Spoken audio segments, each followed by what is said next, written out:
साल 2026। मध्य पूर्व की गर्म रेत पर रात का सन्नाटा पसरा हुआ है। खाड़ी के ऊपर आसमान बिल्कुल शांत दिखता है, लेकिन अचानक एक सैन्य रडार स्क्रीन पर तेजी से चमकती लाल रेखाएं दिखाई देती हैं। कंट्रोल रूम में बैठे अधिकारी की आवाज गूंजती है, मिसाइल ट्रैक कंफर्म, दिशा अमेरिकी बेस।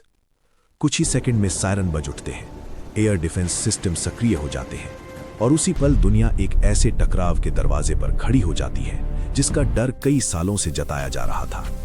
ये कहानी सिर्फ एक युद्ध की नहीं है, ये कहानी है शक्ति, रणनीति, तेल, राजनीति और उस तनाव की जो धीरे धीरे एक विस्फोटक मोड़ तक पहुंच गया।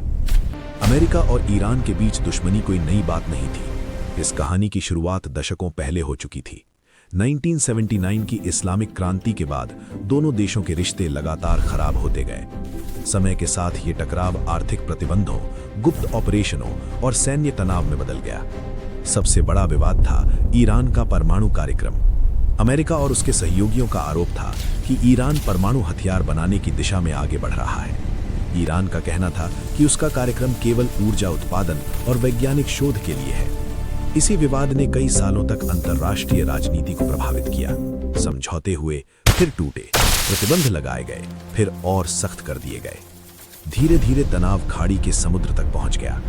फारस की खाड़ी, दुनिया के तेल व्यापार की सबसे अहम लाइफलाइन। हर दिन लाखों बैरल तेल इसी रास्ते से दुनिया भर के देशों तक पहुंचता है। लेकिन जैसे जैसे तनाव बढ़ा, ये इलाका एक खतरनाक सैन्य शतरंज का मैदान बन गया। अमेरिकी युद्धपोत खाड़ी में गश्त करने लगे, एयरक्राफ्ट कैरियर तैनात किए गए। दूसरी तरफ ईरान ने अपनी नौसेना, मिसाइल यूनिट्स और रेवोल्यूशनरी गार्ड को हाई अलर्ट पर रख दिया। दुनिया देख रही थी कि दोनों ताकतें धीरे धीरे आमने सामने खड़ी हो रही हैं। फिर 2026 में हालात अचानक बदल गए।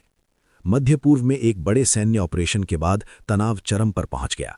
ईरान ने इसे अपनी सुरक्षा के लिए खतरा बताया और जवाब देने की चेतावनी दी। कुछ ही दिनों में खाड़ी के आसमान में एक खतरनाक खेल शुरू हो गया। रडार लगातार सक्रिय थे, मिसाइल डिफेंस सिस्टम तैयार थे। हर पल इस डर के साथ बीत रहा था कि कहीं एक गलती, एक मिसकैलकुलेशन पूरे क्षेत्र को युद्ध में न धकेल दे। फिर वो रात आई। अचानक कई सैन्य रडारों ने तेज गति से आती मिसाइलों को ट्रैक करना शुरू किया। खबर फैली कि ईरान के बैलिस्टिक मिसाइल सिस्टम सक्रिय हो चुके हैं। कुछ मिसाइलें अमेरिकी सैन्य ठिकानों की ओर बढ़ रही थीं। अमेरिकी पैट्रियट और ईजिस डिफेंस सिस्टम तुरंत सक्रिय कर दिए गए। आसमान में इंटरसेप्टर मिसाइलें दागी गईं। कुछ मिसाइलें हवा में ही नष्ट कर दी गईं, लेकिन तनाव अब चरम पर पहुंच चुका था। जवाब में अमेरिकी वायुसेना ने भी ऑपरेशन शुरू किया। खाड़ी में मौजूद एयरक्राफ्ट कैरियर से लड़ाकू विमान उड़ान भरने लगे। रात का आसमान अचानक युद्ध के शोर से भर गया। लेकिन ये संघर्ष सिर्फ मिसाइलों तक सीमित नहीं था। ये आधुनिक युद्ध था, जहां ड्रोन, साइबर हमले और इलेक्ट्रॉनिक वॉरफेयर भी उतने ही महत्वपूर्ण थे। ड्रोन आसमान में मंडरा रहे थे। साइबर एक्सपर्ट दुश्मन के नेटवर्क को बाधित करने की कोशिश कर रहे थे। इसी बीच दुनिया की अर्थव्यवस्था पर इसका असर दिखने लगा। तेल की कीमतें अचानक तेजी से बढ़ने लगीं। अंतर्राष्ट्रीय बाजारों में घबराहट फैल गई, क्योंकि इस संघर्ष का सबसे संवेदनशील बिंदु था हॉर्मुज जलडमरू मध्य। ये संकरा समुद्री रास्ता दुनिया के तेल सप्लाई का एक बड़ा हिस्सा संभालता है। अगर ये रास्ता बंद हो जाता तो पूरी दुनिया में ऊर्जा संकट पैदा हो सकता था। ईरान ने चेतावनी दी कि अगर उस पर बड़े हमले हुए तो वो इस रास्ते को बंद कर सकता है। ये चेतावनी पूरी दुनिया के लिए एक गंभीर संकेत थी। संयुक्त राष्ट्र में आपात बैठक बुलाई गई। दुनिया भर के नेता कूटनीतिक समाधान की कोशिश कर रहे थे, लेकिन मैदान में हालात अलग थे।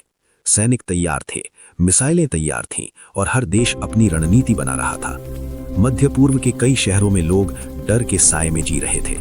रात को जब भी आसमान में तेज आवाज गूंजती, लोग अपने घरों की खिड़कियों से बाहर देखने लगते। कहीं दूर कोई धमाका हुआ है या नहीं, कहीं युद्ध उनके शहर तक तो नहीं पहुंच गया।